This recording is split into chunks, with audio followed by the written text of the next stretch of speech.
wabarakaatuh walaalayaal soo dhawaada waa walaalkiin Engineer Noor ku soo dhawaada janarka Beber Option Academy. Subscribe saar haddaad janarka ku cusub tahay walaal. Maanta videogeena waxaan ku qaadan doonaa newska IQ option, fundamental analysis-ka ee leedahay IQ option ayaa maanta fiirinayna sidee loo fiiriyaa newska IQ option, how to use news trading IQ option, sidee loo isticmaalaa newska IQ option ay leedahay, sidee loo trade gareeyaa newska, sidee la iskaga ilaaliyaa. Soo dhawaada marka waa bilaabeynaa, waa sharxaynaa insha Allah. Qofkii ku cusub janalka subscribe ha saaro, akhyaartiisana ha u share gareeyo si janalkeena dad badan oo u gaaro, Soomaali badan, Soomaalida adduunka qaybeed kala duwan ay joogaan si uu u gaaro. Walaal share dheh, subscribe na dheh. Fundamental analysis, how to use news trading IQ option, sidee loo isticmaalaa newska ka soo baxa IQ option, sidee loo trade gareeyaa. Marka waxaan u qaada dhigaynaa oo aan u qaybinaynaa newskaas 3 qayb oo aad iyo aad muhiim u ah suuqan IQ option. 3 qayb ayaan u kala saaraynaa: economic, dhaqaale ahaan, haddii news ka soo baxo suuq siduu u saameynaa; financial, maaliyad ahaan, haddii news ka soo baxo suuqan siduu u saameynaa; political, siyaasad ahaan wadankan maxaa la lahaa IQ option-kan barnaamijkan haddii news ka soo baxo political wadan dhibaatada ka dhacdo, news weyn oo ka soo baxo oo siyaasadda ku saabsan siduu suuqan u saameynaa. So which news should a trader follow? Marka waxaa lagu dhahay traderka newskee ayuu raacaa. Marka 3dii la sii faahfaahinaa. Economic news, wararkii la xiriiray dhanka dhaqaalaha, waxaa ka mid ah gross domestic product inuu ka soo baxo news, wax soo saarka wadanka gudihiisa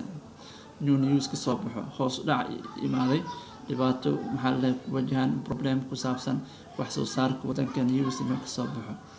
Marka lacagaha wadankaasi ee shaqeynayay ee IQ option-kan ku jiray dhibaato ayuu ku imaan karaa. waxaa kaloo ka mid ah unemployment, shaqo la-aan baahsanaa soo baxday, wuxuu saameyn karaa news. marka newska ugu weyn oo shaqo la-aanta Mareykanka ayuu ka soo baxaa, bishiiba hal mar ayuu soo baxaa, maalin jimco uu soo baxaa. newskaas saameyn ayuu leeyahay. marka newskaas dhanka forex-ka saameyn weyn ayuu ku leeyahay,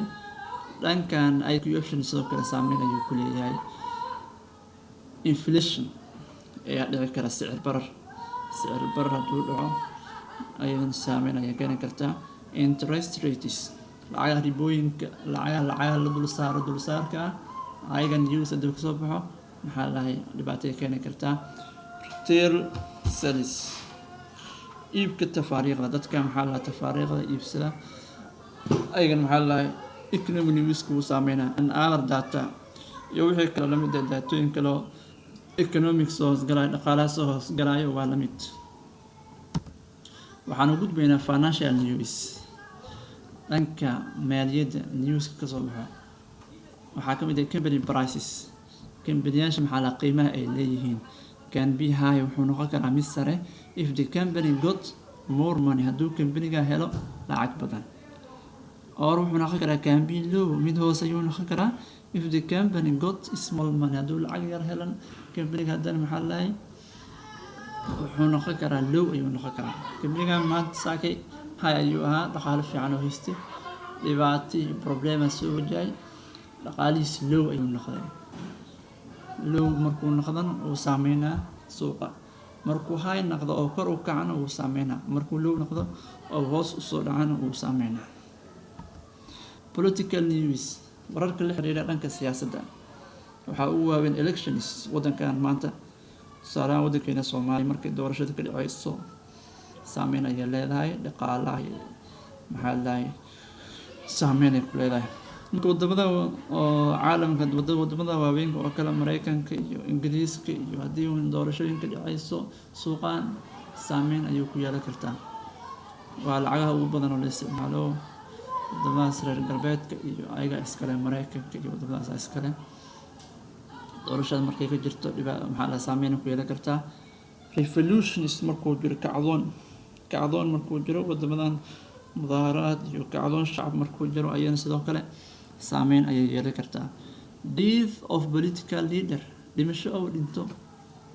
qof siyaasi ah oo weyn ayaa dhintay hogaamiye siyaasi weyn ayaa dhintay ayadana sidoo kale saameyn ayay suuqan ku yeelan kartaa marka waxaas dhan waa inaad iska fiirisaa marka qodobo kale ayaa sii raaca newska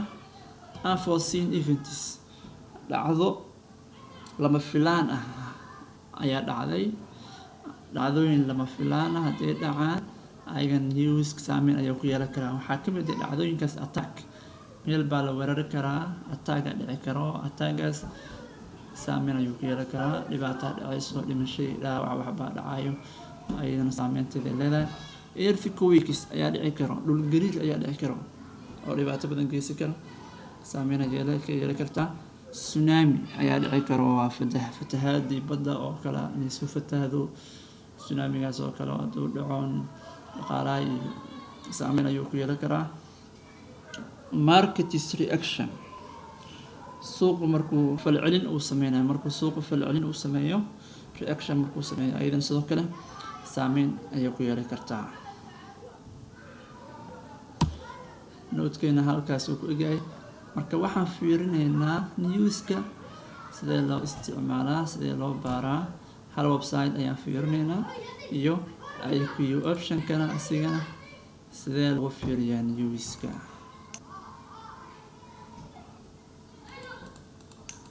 waxaad galaysaa qaybtan ayaad galaysaa market analysis suuqa ayaad analyze garaynaysaa meesha news ayaa kasoo ka heli kartaa meeshaan news baa meelahan soo qoraa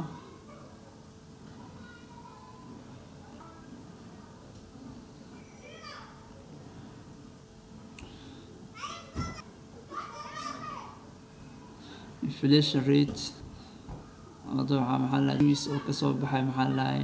barar waa jira unemployment rate waa jira asigana sidoo kale waa jira climatic content waa jira retail sales waa asigana waa ka news waa jira industrial wax soo saarka warshadaha marka news ayaad barbaaraysaa waa fiirinaysaa marka waxaa kaloo jira website la yiraahdo dhankan kale aan aadno investing.com website lahaya ayaa jira newskan IQ option-ka iyo barnaamijyadan stock marketska laga helayo waxaad ku dhufanaysaa waxaad soo kicinaysaa investing.com qaybtan aad imaanaysaa marka investing.com markuu kusoo kaco waxaad dhufanaysaa qaybtan tooliska kadib waxaad ka dooranaysaa economic calendar anaga diwaan joognaa economic calendarka waa kana meeshaan ayaad ka fiirinaysaa lacagtan CHF hadda hal news ka soo baxay lacagta hadii hal news oo ka soo baxo caadi waa la isticmaali karaa low volatility waa markii hal news uu ka soo baxo waa kana inta ujeedado low volatility expected ayaa lacagtan loo rajaynaa volatility-geedu inuu hooseeyo lacagta markuu laba news ka soo baxana moderate volatility expected dhexdhexaad inuu noqdo volatility-geed ayaa la rajaynaa hadduu saddex news ka soo baxo high volatility expected volatility-ga lacagtan inay sare u kacdo ayaa la rajaynaa lacag ka soo baxay saddex news haas ku taaban kale ka fogaa laba news laba news xogaas waa la isticmaali karaa laakiin ayna khatar bay keeni kartaa laakiin hal news dhib ma laha hadduusan news ka soo bixin kasii fiican marka waa kana lacag hal news ka soo baxay lacag saddex news ka soo baxay CHF waa ka SNB interest rate decision waxyaabo la xiriira maxaa la lahay go'aan qaadashada lacag dulsaarka iyo news ka soo baxay mid kale mar kale saddex news ka soo baxay euro waxaa ka soo baxay walaal news ka soo baxay euro marka laba news ayaa ka soo baxay economic bulletin news ku saabsan waaye lacagtan GBP 3 news ka soo baxay maanta news badan ayaa jira suuqa marka taxadir u yaala suuqa ku degdegin USD 3 news ka soo baxay USD 3 news ka soo baxay saacadu ka soo baxayna waa kana 2 saac iyo bar 2 saac iyo bar oo wadankee waa taa saacadu wadankaas Mareykanka waa anaga ma marka iska ilaali newska waa news badan jira maanta suuqa taxadir u yeelo marka cashirkeena halkaas ayaan ku soo koobaynaa maanta wassalaamu calaykum waraxmatullaahi wabarakaatuh